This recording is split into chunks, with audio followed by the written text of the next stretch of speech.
You're not living. You're just commuting between cages. Wake up. Commute. Work. Commute. Sleep. Repeat. Most lives now swing between two boxes. The first place, your home.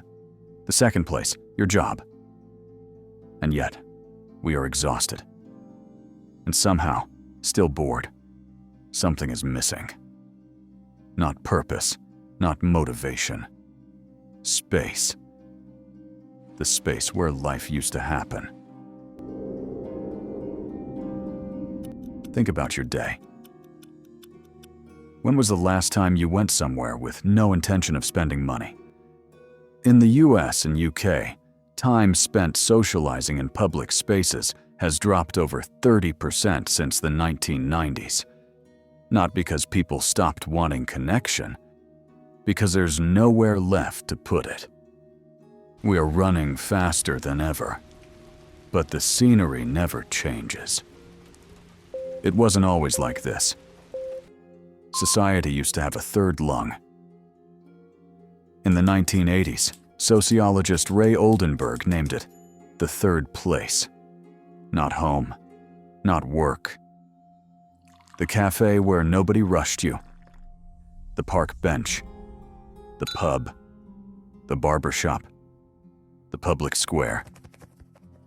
Places where you weren't a role. You weren't a boss. You weren't a customer. You were just present. There was no entry fee for existing. You were a citizen, not a transaction. And we didn't just lose these places. We paved over them. These places weren't backgrounds. They were glue. And now ask yourself, when was the last time you felt part of a crowd without feeling watched, or rushed, or sold to? Look at your city. The third place isn't fading. It's being systematically removed. In major cities across the US, UK, and Canada, public space per resident has shrunk steadily for decades, while surveillance and private ownership have expanded. And where we can't charge you, we deter you. Benches with dividers so no one can lie down. Ledges slanted so you can't sit. Spikes where rest used to be possible.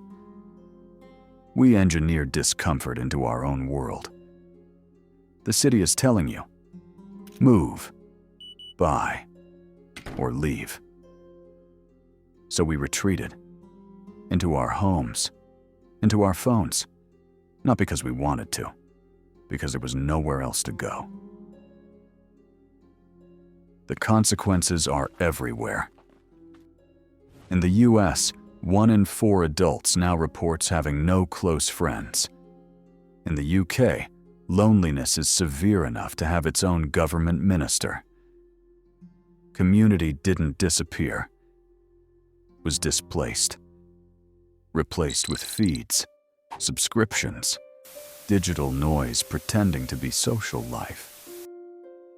The cure isn't another app. It's simpler. You have to reclaim the physical world. Seek out those forgotten spots. A quiet library corner, a bench in the park, even a walk down your street with no destination. Create your own third place. Invite a neighbor over. Put the phone down and just sit. Let conversations happen without a timer. At first, it might feel awkward, but stay with it, because that's where the magic returns.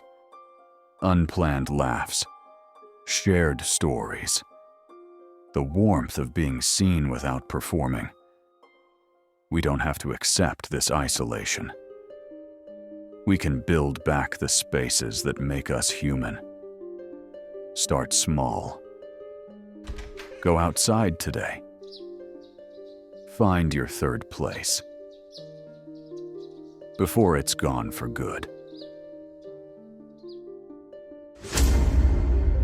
This is silent entropy, where community fades silently.